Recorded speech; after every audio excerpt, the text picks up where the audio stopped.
আসসালামু আলাইকুম, ওয়েলকাম করছি আমার নতুন একটি ভিডিওতে। আজকের একটি নতুন রেসিপি নিয়ে আপনাদের মাঝে চলে এসেছি। এই রেসিপিটি 6 মাস থেকে 12 মাসের বাচ্চাদের খাওয়াতে পারবেন আপনারা। যাদের বাচ্চার বয়স অনুযায়ী ওজন কম তারা এই রেসিপিটি বানিয়ে খাওয়াতে পারেন। এই রেসিপিটি বানানোর জন্য আমি একটি আলু নিয়েছি আর একটা কলা নিয়েছি আর কিছুটা দুধ নিয়েছি। আমার বাচ্চা যেহেতু ফর্মুলা দুধ খায় তো আমি ফর্মুলা দুধই নিয়েছি। আপনার বাচ্চা যদি গরুর দুধ খায় তাহলে গরুর দুধও নিতে পারেন।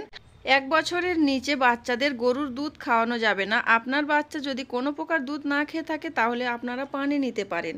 তো এখানে আমি আলুটা খোসা ছাড়িয়ে 2-3 বার করে খুব ভালোভাবে ধুয়ে নিয়েছি, কিউট করে কেটে নিয়েছি। এখন একটা প্রেসার কুকার নিয়েছি।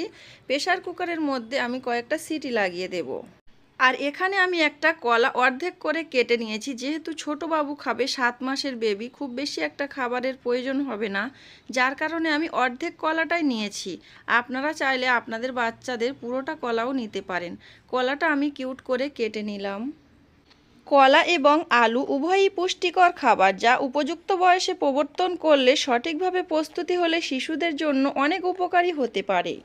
যেমনভাবে আমি ফর্মুলা দুধ রেডি করি ওইভাবে আমি ঠিক ফর্মুলা দুধটা রেডি করে নিয়েছি। একটু উষ্ণ গরম পানির সঙ্গে 2 চামচ দুধ মিশিয়ে চামচ দিয়ে খুব ভালোভাবে ফেটে নিয়েছি। এখন প্রেসার কুকারে দমটা বের করে নিয়ে আলু কয়টা বের করে নেব, নিয়ে একটা পাত্রের মধ্যে তুলে নেব। এই রেসিপিটি বানানোর জন্য সব কিছু রেডি হয়ে গিয়েছে। আলু সিদ্ধ করা হয়ে গিয়েছে, কলা কিউট করে কাটা হয়ে গিয়েছে এবং ফর্মুলা দুধ রেডি হয়ে গিয়েছে। এখন আমি একটা মিক্সার গ্রাইন্ডার নেব।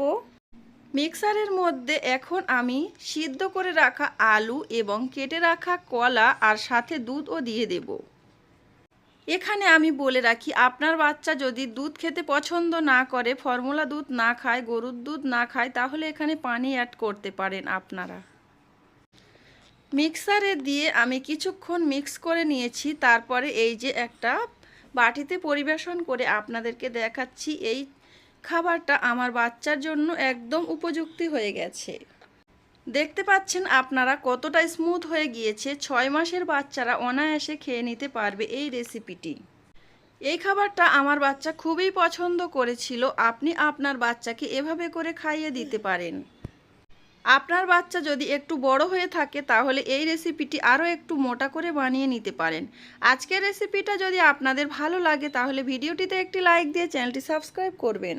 প্রতিবার আমার ছেলেকে খাইয়ে আপনাদেরকে দেখাই, আজ আর দেখালাম না। এটা যেহেতু রাতের বেলা আমার ছেলে ডিনারে দিয়েছি, আপনারা চাইলে সকালে অথবা দুপুরে দিতে পারেন।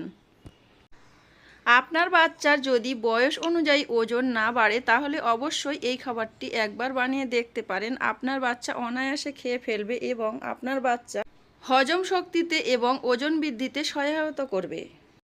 বরাবরের মতো আজকের ভিডিওটা এখানে শেষ করছি। সবাই ভালো থাকবেন, সুস্থ থাকবেন, নিজেদের বাচ্চাদের প্রতি সবাই খেয়াল রাখবেন। আল্লাহ হাফেজ।